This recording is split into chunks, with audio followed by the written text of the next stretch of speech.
Welcome to another street photography video, everyone, and today I'm going to be diving into something that's really fundamental to street photography, something that I think defines the genre, and that's getting close. It's something that obviously for many reasons you struggle with, especially when you're first starting photography, so I thought I would just do a rundown in this video of just some things that I've learned over the course of 2 years or so of doing street photography, first starting back in Sydney and now doing it on the Gold Coast.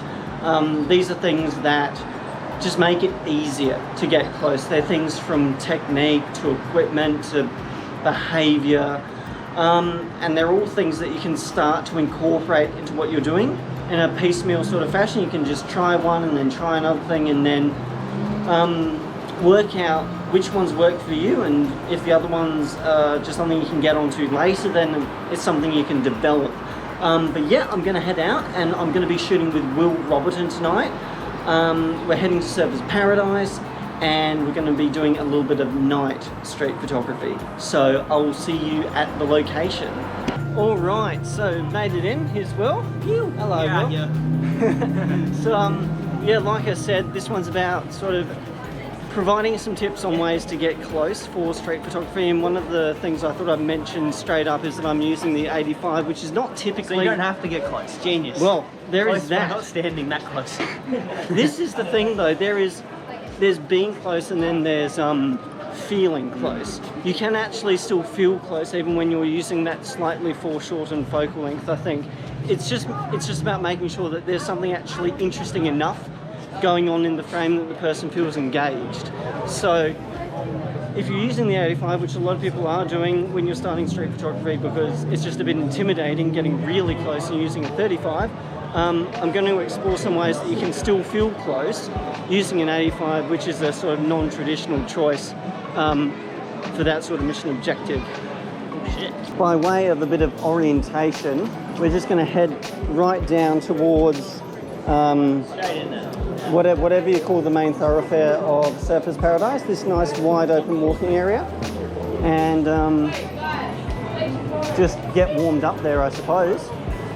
It's always an easy place to get warmed up. You kind of spoil it for choice around there. Love that. Ooh, I'm feeling it. We can see here the Schoolies Central is set up. So yeah, Schoolies isn't actually started yet. No. But yeah, give it a few days. It is crazy busy. People here everywhere. Crazy. So with regards to getting close for some of these shots, or rather feeling close, as I said, with the 85, we've got a good opportunity to go for one of the most basic ways you can do this, which is simply finding a spot that has a nice backdrop and waiting for a good-looking subject to sort of pop into frame. That way, it seems like you were always taking a photo of something else, and you need not feel self-conscious about standing very close to someone. So we'll find one of these shots somewhere. Alrighty. I kind of like this backdrop here, so I just want to... Actually, this is decent here too, just with the surfers in the background. Actually, these guys here with the bikes, I reckon, might be fun.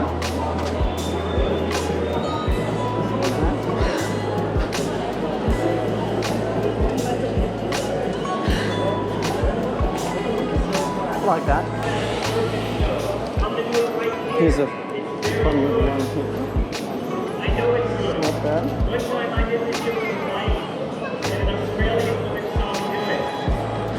Live here and I have 3 kids. It's very good. Yeah, the first thing I do is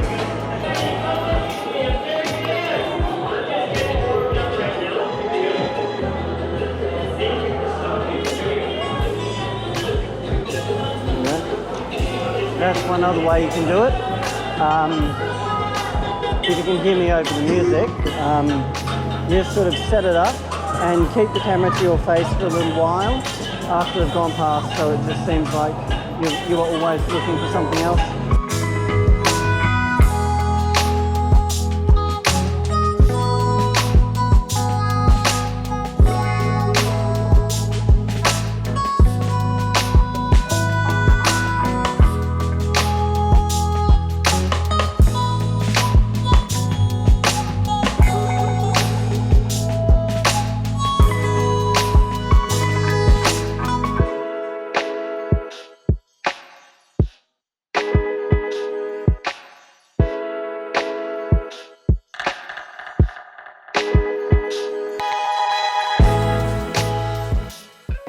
Wow.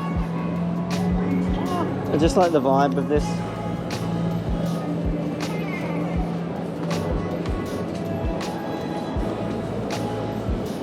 Get a bit closer. Oh my god, yeah.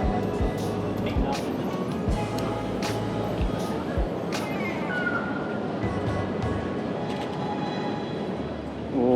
Oh, that's cool.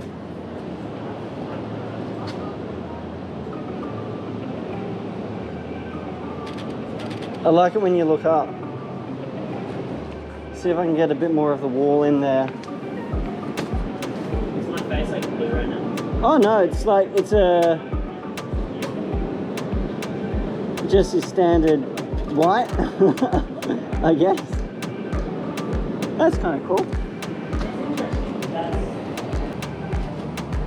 Yeah, right. It's funky.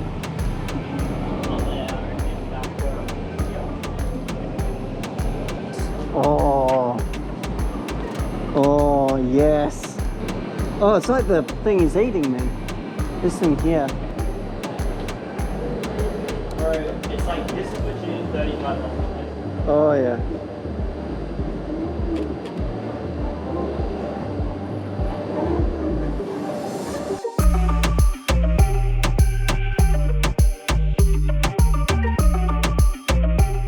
Alrighty.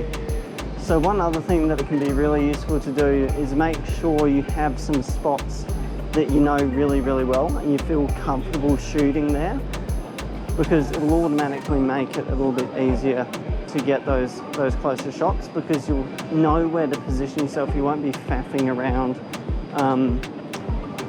You'll just look like you're there, like you're meant to be there, and people are less likely to bother you.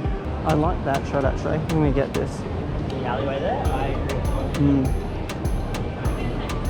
That looks straight over. Yeah. All of the signs look really, really nice actually. Look at those.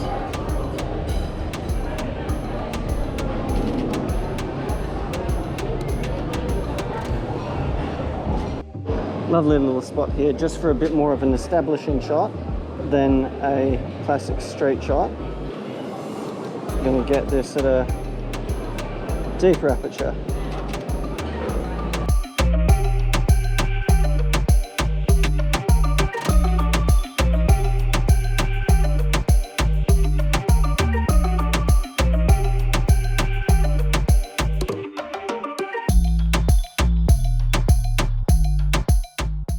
Like this kid holding the ball here.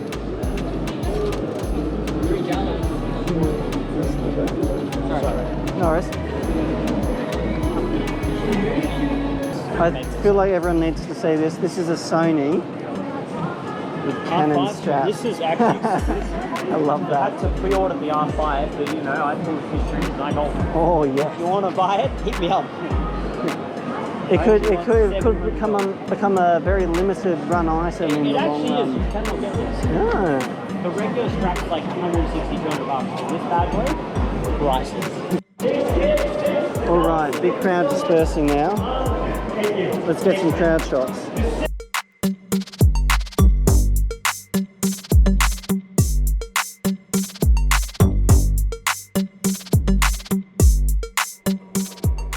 Sever's kitty was not paying. Oh, that's awesome. I like that. That's actually kind of a... That's a kind of good example of actually... Show me that one again. Of not crazy, like, So, sharp, but... see, look at this. Because I'm moving. This is sort of an example of what I was talking about. This is taken quite a long way away. This is cropped into about 75%, 60% now, but that was the original frame. And this kind of shows you, this was shot, what is this one again? 85 as well. 85, 1.4. So this is a long focal length, but because of the energy in the scene, the person's eye goes, they know exactly what the main subject is, the eye goes straight to it, and you feel engaged by the photo. So you kind of feel close by virtue of understanding the energy of the photo. So again, you can shoot at 85 and still feel close to the scene sometimes. I kind of like the look of this shot here actually. Yeah. Lovely shot.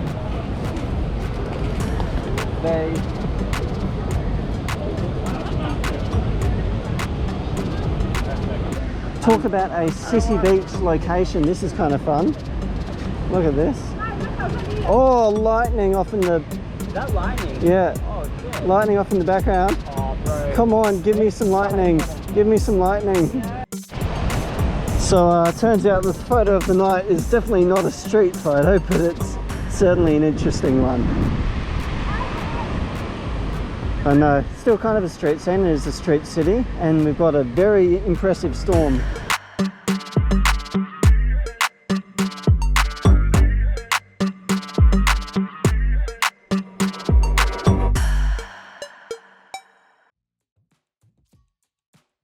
Nice shot of people doing exactly the same thing over here.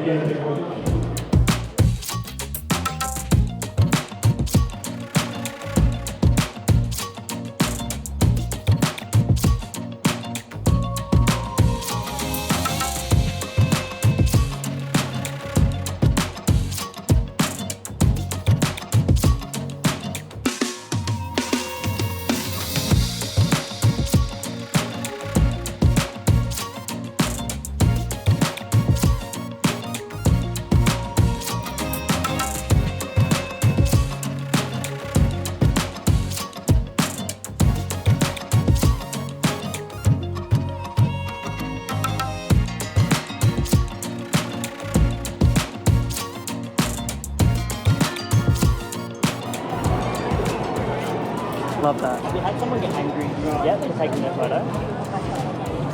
Surely it happens, right? I haven't had it yet, but I'm waiting. Oh, I've had people get... The thing is, I've had people get angry at me who I'm not actually taking a photo of, and they think I'm taking a photo of them. It's ironic. It's always when I'm not actually taking a photo of someone that they get annoyed. It's usually you know what it is? It's usually actually someone getting annoyed on other people's behalf. It's like they think that I shouldn't be taking photos of other people and then they get annoyed, but it's not because I'm taking a photo of them. That's the interesting thing.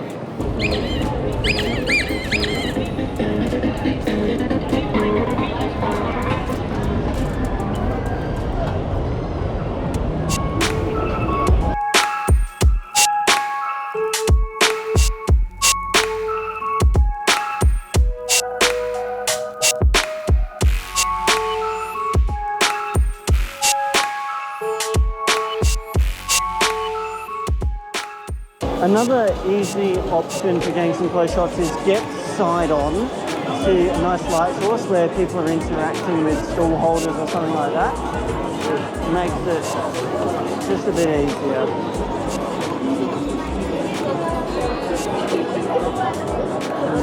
So if we go here, this is an alright one. There we go.